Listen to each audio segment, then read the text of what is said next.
the pulley. The pail of water that Jack and Jill had to fetch was not on top of the hill at all. It was actually at the bottom of a well. Unfortunately, it was too heavy for either of them to pull up. What they needed was a simple machine to give them a mechanical advantage. No, the inclined plane doesn't help. Nor does the lever. Nor the screw. What other sorts of machine are there? Ah, yes, the wheel. But what's Jill doing with it? She is arranging the wheel so that it will revolve on an axle stuck in that post. Very good. Jill's just rediscovered another sort of simple machine. A wheel that instead of being all of a piece with its axle, can revolve freely around an axle. Since this type of wheel is used mainly for pulling things, it's called a pulley. And Jill can hitch the rope around it and use it to pull. No, Jack can use it to try to pull the pail of water up. That's funny. He needs just as much force to try to pull the pail of water up this way as he did trying to pull it up the other way.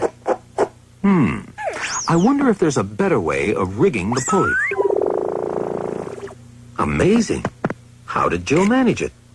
Both she and Jack only had one pulley to work with, and yet Jill was able to pull up the pail with half the force that Jack needed. Well, when a pulley is set up like this, it's called a single fixed pulley.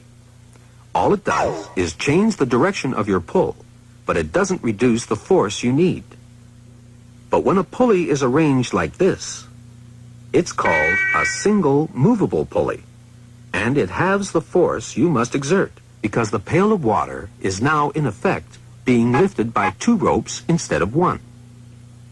It's as if two people were lifting the pail, and it looks as if we're getting something for nothing again, doesn't it? But of course we're not. If we compare the distance that Jill raised the pail with the amount of rope she pulled, we see that it's the same old story. What she's gaining on the force, she's losing on the distance. The distance that she pulls the rope is twice the distance that she raises the pail. But the way Jill used the pulley is still twice as effective as the way Jack used it. There are lots of other ways of combining pulleys, and it's simple to figure out the mechanical advantage of each system. All you do is count the number of ropes supporting the weight. This single fixed pulley has one piece of rope supporting a weight of 600 newtons. Input force 600 newtons. Output force 600 newtons. And the mechanical advantage is therefore 1. There isn't any mechanical advantage, in other words. This single movable pulley has two ropes supporting the weight. Input force 300 newtons. Output force 600 newtons. Mechanical advantage 2.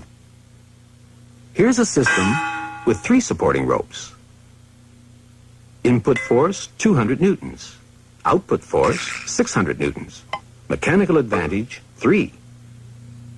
This one also has a mechanical advantage of 3, and is, in fact, the pulley system that Jill finally rigged up for herself. Although she had to pull the rope 3 meters for every meter that she raised the pail of water, she only needed 200 newtons of force to do it. In a sense, she'd become 3 times as strong as Jack.